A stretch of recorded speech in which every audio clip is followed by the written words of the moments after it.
Ganito man kainit ang goto o kalamig ang scramble, kung ang paggawa nito ay puno ng dumi at mikrobyo, hindi dapat ipakain sa tao. Kaya mag-iingat kayo sa binibilan ninyo. Sa Santa Cruz, Maynila, tabi-tabi ang home along the Riles. Ang mga karitela ng mainit na goto at icy scramble, hile-hilera rin.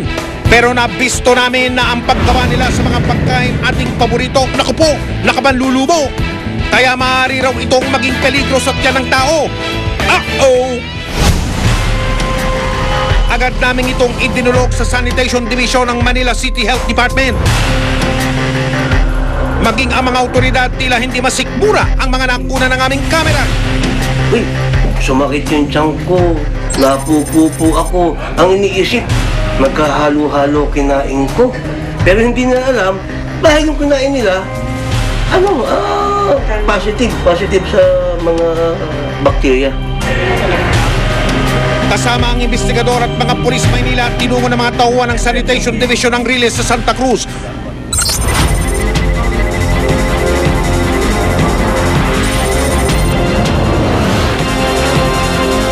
Pagdating sa lugar, naabutan namin ang mga maggogoto bago sila maglako. Tumambad sa amin ang umaalingasaw at maduming estero, pati na rin ang mga tubo na pinagkukunan nila ng tubig. Binubutas niyo yung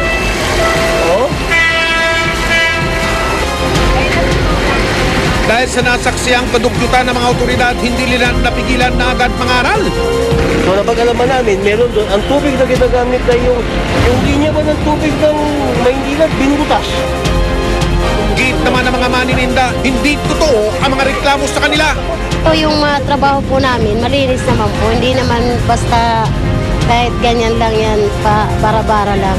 Luluto rin ba kayo dito? Ito ang ilan sa mga nadatna ng mga sanitation officer ng Lungsod na Manila. Ang mga bote na pampalasa sa boto, nanggigitata sa dumi.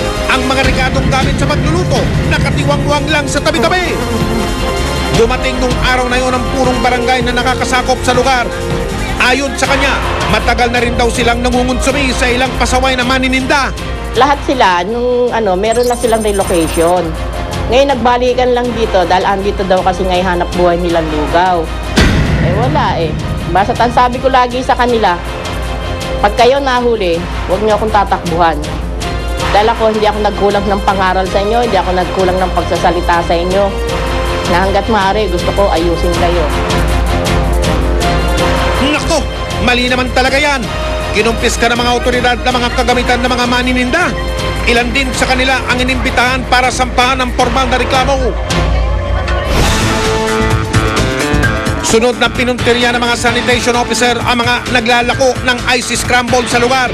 Pero hindi na sila nagawa pang usisain at pagsabihan dahil mga nakatiwangwang na gamit lang nila ang nadatnan naming naiwan. Hindi talaga pasado sa kalinisan ng mga nasitang maglalako. Yung preparation area, hindi pwedeng doon. Pangalawa, kalsada na yun eh. Tapos, ang isa pang pinakamalaking problema doon, yung kanilang source of water. Puro illegally tapped doon sa water line at exposed to elements of contamination.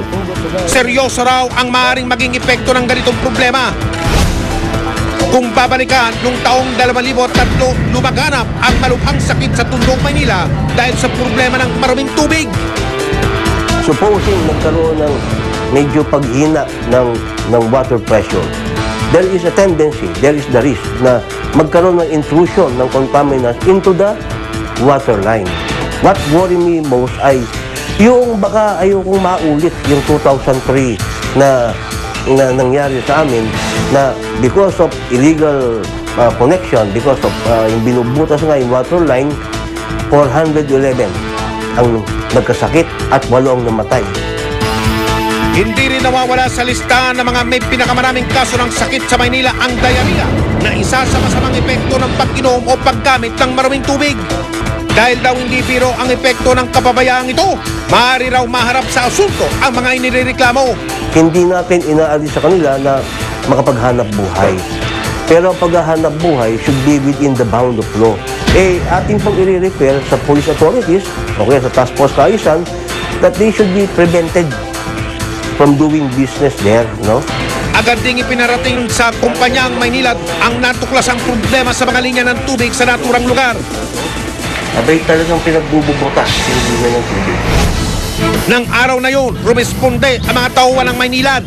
Simula nung natanggal yung mga informal settlers sa gilid ng PNR, paulit-ulit din namin kinuklose.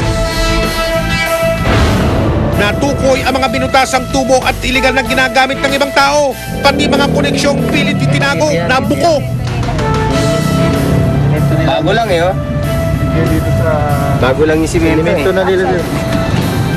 Doon sa Anti-Pilferage Act, kapag nahulihan ka kasi ng merong kang illegal connection, pwede kang makulong hanggang 6 months to 12 years. Yung linya dito, total, iilan na lang naman ng mga legal. Ililipat na lang namin sa ibang linya. At yung lumang linya, pwede namin i-decommission. Marami tayong paboritong murang pagkain. Sana lang siguraduhin nating malinis at ligtas ang paghahanda at pagluluto ng mga ito para walang perwisyo at hindi umabot sa pagkitil ng buhay ng tao. Susunod, sariling kapatid, ibinubugaw raw ng kanyang ate.